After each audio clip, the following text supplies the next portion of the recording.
Chapter 20. The Cemetry of the Chateau. On the bed, at full length and faintly illuminated by the pale light that came from the window, lay a sack of canvas, and under its rude folds was stretched a long and stiffened form. It was Faria's last winding sheet.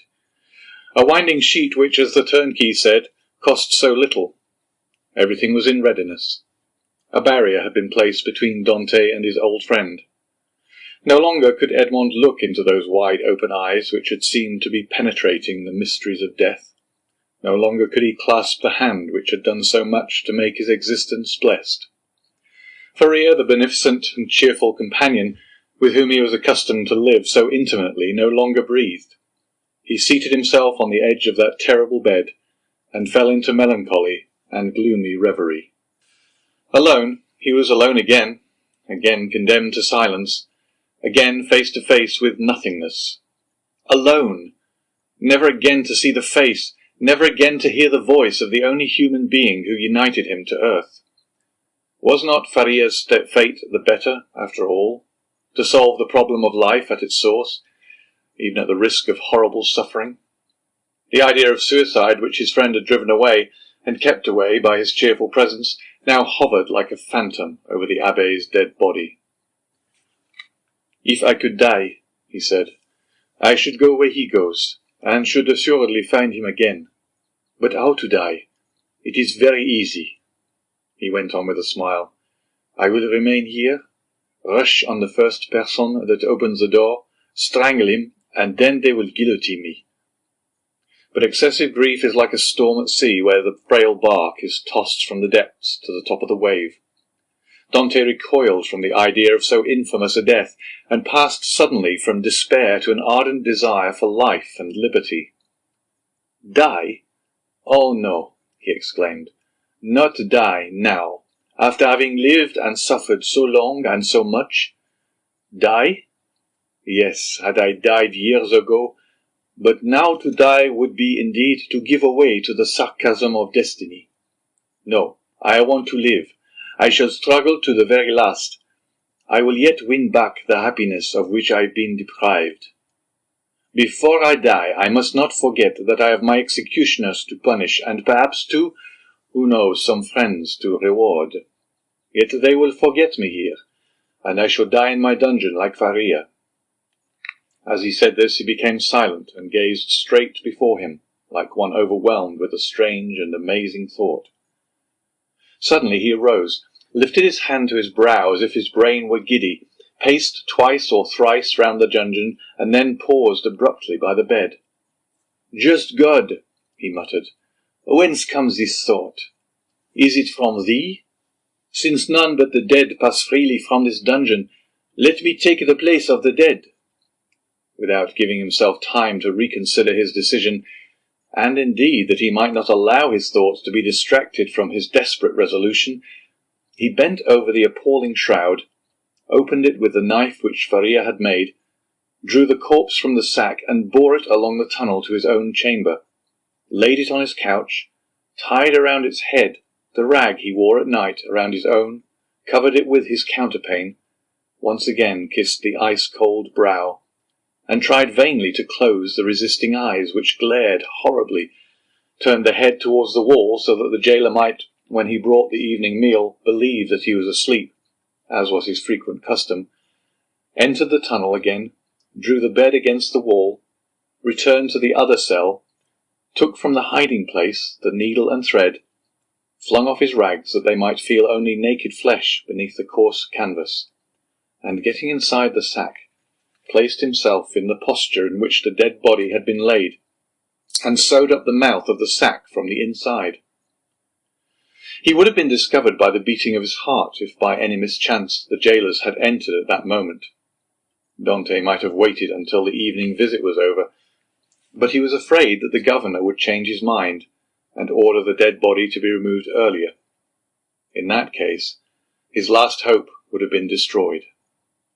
Now his plans were fully made, and this is what he intended to do.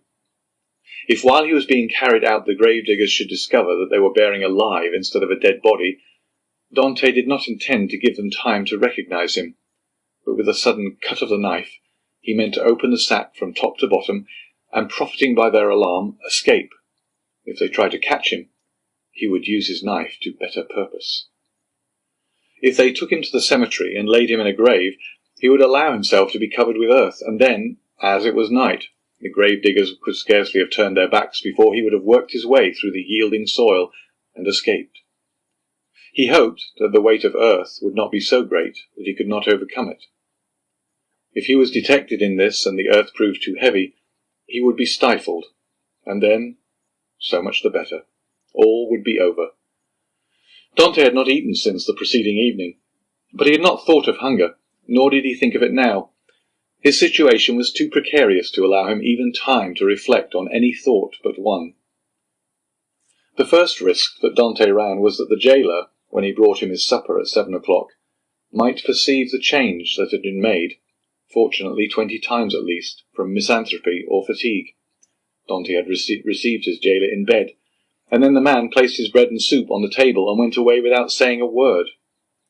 This time the jailer might not be as silent as usual, but speak to Dante, and seeing that he received no reply, go to the bed, and thus discover all. When 7 o'clock came, Dante's agony really began. His hand placed upon his heart was unable to redress its throbbings, while with the other he wiped the perspiration from his temples. From time to time, chills ran through his whole body and clutched his heart in a grasp of ice. Then he thought he was going to die. Yet the hours passed on without any unusual disturbance, and Dante knew that he had escaped the first peril. It was a good augury.